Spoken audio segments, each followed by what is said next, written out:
Assalamualaikum warahmatullahi wabarakatuh. Perkenalkan, nama saya Rimawati Agustina, NIM 3601418071. Video ini saya buat untuk memenuhi tugas UTS mata kuliah Literasi Digital dan Kemanusiaan. Dalam video ini saya akan menjelaskan tentang pro dan kontra pemutusan akses sosial media sementara waktu yang dilakukan oleh pemerintah Indonesia.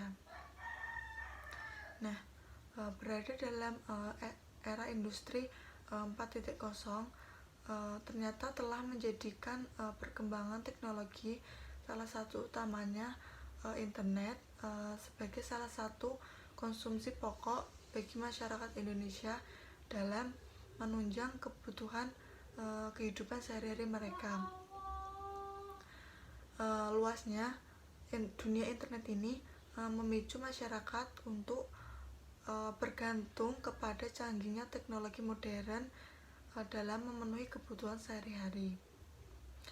Kemudian, namun meski secara faktual Indonesia dinyatakan sebagai salah satu negara dengan pengguna internet terbesar ke-6 di dunia,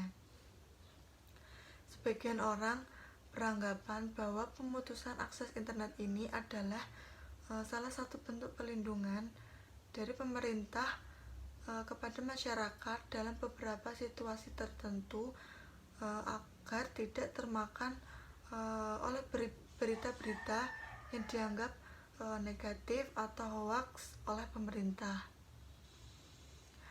Namun, sebagian orang juga berpendapat bahwa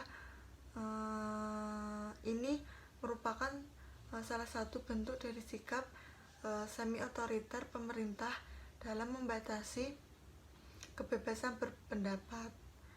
Padahal kebebasan untuk mengakses informasi seperti yang telah dijelaskan dalam pasal 28F Undang-Undang 1945 merupakan hak konstitusional. Oleh sebab itu, kalangan pemerhati HAM pun berpendapat bahwa kebijakan yang dikeluarkan oleh Kominfo itu merupakan tindakan ekstrim konstitusional. Alasan pemerintah lewat Menteri Komunikasi dan Informatika atau Menkominfo dan Menteri Koordinator Politik Bidang Politik, Hukum dan Keamanan atau Menko Polhukam, yaitu untuk membatasi provokator memposting video, meme, dan foto, terutama dalam peredaran hoaks tentang demonstrasi penolakan atau ketidakpuasan terhadap hasil Pilpres tahun 2019 yang disebarkan melalui Facebook, Instagram, dan WhatsApp. Kemudian lebih lanjutnya, menurut Menkominfo, pembatasan terhadap akses sosial media ini akan memperlambat download dan upload video saja.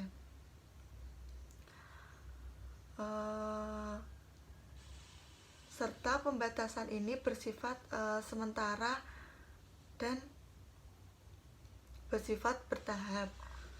Kemudian Menko Polhukam menambahkan bahwa kebijakan ini diambil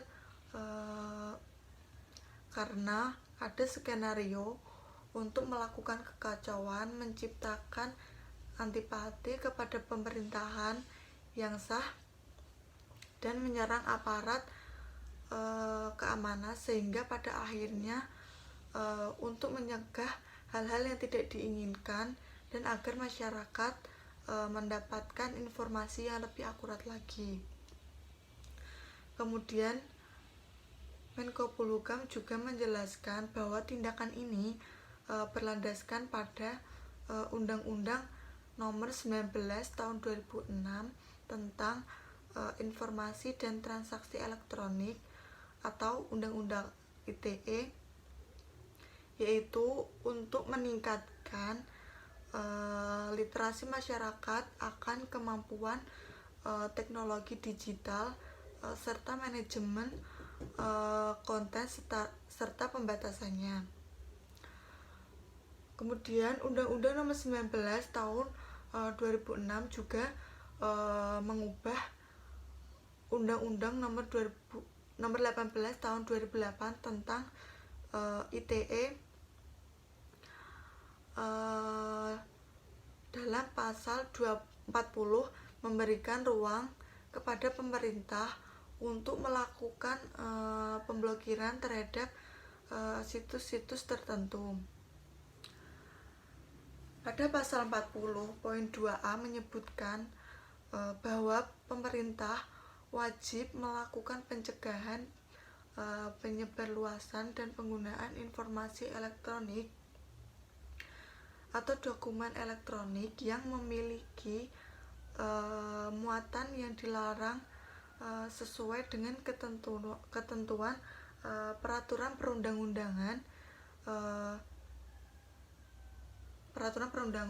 Selanjutnya pada pasal 40.2b menyebutkan bahwa dalam melakukan pencegahan pemerintah berwenang melakukan pemutusan akses atau memerintahkan kepada penyelenggara sistem elektronik untuk melakukan pemutusan akses terhadap informasi elektronik atau dokumen elektronik yang memiliki muatan yang melanggar hukum. Nah, kemudian salah satu bentuk pemblokiran yang dilakukan pemerintah yaitu melalui penutupan akses terbatas dan sementara waktu terhadap Facebook, Instagram, dan WhatsApp. Penutupan akses tersebut mengindikasikan bahwa yang pertama, tindakan ini bersifat sepihak yang dilakukan pemerintah dan hanya berdasarkan pendapat pemerintah saja dalam kasus 22 Mei, yaitu pemerintah berpendapat adanya ancaman dan potensi disintegrasi di masyarakat. Nah, kemudian yang kedua yaitu pemerintah menggunakan alasan keamanan nasional serta untuk menjaga kepentingan umum adalah bersifat menyalahgunakan wewenang yang dimilikinya. Belum ada ukuran untuk batasan keamanan nasional dalam perundang-undangan, sehingga mengapa pada akhirnya berujung pada penghentian akses ke sosial media tersebut. Nah, kemudian yang ketiga yaitu menggeneralisasi penghentian akses sementara kepada semua pengguna internet juga merupakan hal yang tidak wajar karena sosial media dipergunakan setiap orang dengan tujuan utama yang berbeda-beda. Ada masyarakat yang menggunakan internet tersebut untuk mendapatkan informasi, untuk memenuhi kebutuhan sehari-hari, untuk mendapatkan ekonomi, untuk pendidikan juga, ataupun bersilaturahmi kepada keluarga mereka yang jarak jauh. Nah, yang keempat yaitu tindakan pemerintah yang tidak memberikan pemberitahuan di awal dan secara tiba-tiba menutup akses sosial media yang sangat bias dan sepihak. Nah, kemudian di dalam undang-undang ITE pun pemerintah wajib melakukan sosialisasi terhadap penggunaan internet atau sosial media, bagaimana sebenarnya cara penggunaan internet dan sosial media yang baik sehingga masyarakat umum dapat melakukan filter sendiri sehingga terhadap konten negatif ataupun hoax yang merusak nantinya. Nah, tetapi dalam kasus pembatasan akses sosial media pada tanggal 22 Mei kurang memenuhi rasa keadilan pengguna internet karena kurang melibatkan partisipasi masyarakat di awal, seperti yang tercantum dalam bab 3 pasal 7 Peraturan Menteri Kominfo nomor 19 tahun 2014 tentang penanganan situs bermuatan negatif. Mendapatkan informasi melalui sosial media merupakan hak setiap orang dan bagian dari hak asasi manusia. Nah, di satu sisi masyarakat memang diharapkan akan sadar menggunakan media sosial secara bijak. Pemerintah juga tidak boleh melupakan bahwa ada kebebasan memperoleh informasi yang seharusnya dilindungi, yaitu pada pasal 28 Undang-Undang Dasar 1945 tentang hak asasi manusia, dan juga pada pasal 19 Kovenan Hak Sipil dan Politik atau International Covenant on Civil and Political Rights yang menyebutkan bahwa setiap orang berhak untuk berpendapat tanpa campur tangan, dan setiap orang berhak untuk kebebasan menyatakan pendapat. Hak tersebut termasuk kebebasan untuk mencari, menerima, dan memberikan informasi dan pemikiran apapun, terlepas dari pembatasan-pembatasan secara lisan, tertulis, atau dalam bentuk cetakan, karya seni, maupun melalui media lain sesuai dengan pilihannya. Nah, Kovenan Hak Sipil dan Politik ini telah diratifikasi dan diundang-undangkan melalui Undang-Undang nomor 12 tahun 2005, serta pembatasan akses ke sosial media tersebut adalah benar-benar juga dalam kerangka untuk melindungi hak asasi manusia. Nah, kemudian penutupan akses sosial media sementara ini sudah banyak yang dilakukan oleh beberapa negara. Ada beberapa negara di dunia yang sangat aktif melakukan pemblokiran di sosial media dan melakukan sensor. Yang pertama yaitu Myanmar.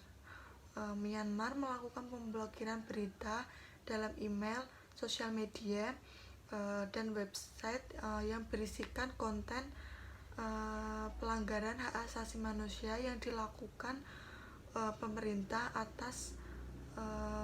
atau segala protes atau ketidaksetujuan terhadap pemerintah. Nah, yang kedua yaitu Vietnam. Vietnam membolehkan warganya untuk mengakses website seperti Yahoo, Google, Microsoft, MCN.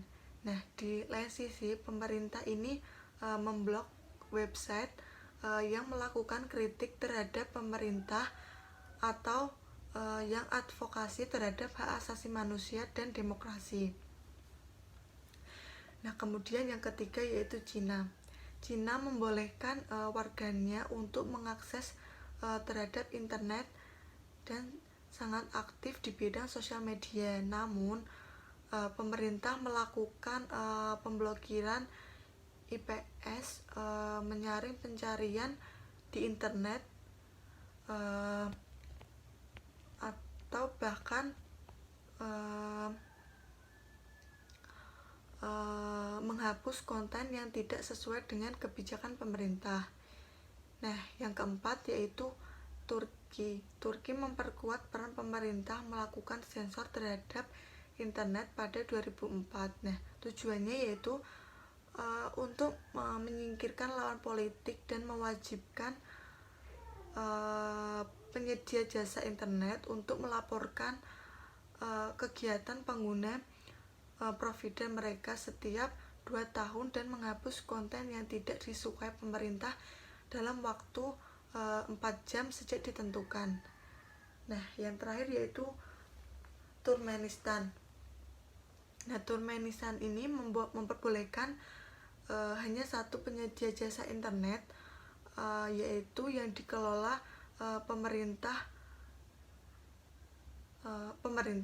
pemerintah memblok akses ke beberapa website dan memonitor lalu lintas email.